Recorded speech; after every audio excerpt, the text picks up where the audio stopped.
వీరికి రాశిలోనే రాహు, తృతీయంలో గురు సంచార స్థితి, 5వ స్థానంలో కుజుడు నీచభంగ రాజయోగంలో ఉండడం, 7వ స్థానంలో కేతు సంచార స్థితి, భాగ్యస్థానంలో బుధాదిత్య రాజయోగము, రాజ్యస్థానంలో శుక్రుడు, వ్యయంలో శని భగవానుడు. అంటే 5 గ్రహాలు యోగించడం, 4 గ్రహాలు అనుకూలంగా లేకపోవడం వలన చిన్న చిన్న విషయాలలో ఒత్తిడి.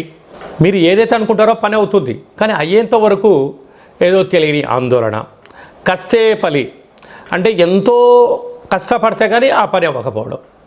పని అవుతుందనే విషయం తెలుసు మీకు, అయినా అనేక రకాల ఆటంకాలు, అనేక రకాల ఇబ్బందులు. అందుకే చెప్తారు పెద్దవారు, సత్కర్మ చైవ సత్ఫలితః, దుష్కర్మ చైవ దుష్ఫలితః అంటారు. గతంలో మీరు మంచి చేసి ఉండింటే ఇప్పుడు మీకు ఆ పుణ్యము, భక్తి, దానం ఉపయోగపడి విజయం మీ సొంతం అవుతుంది. గతంలో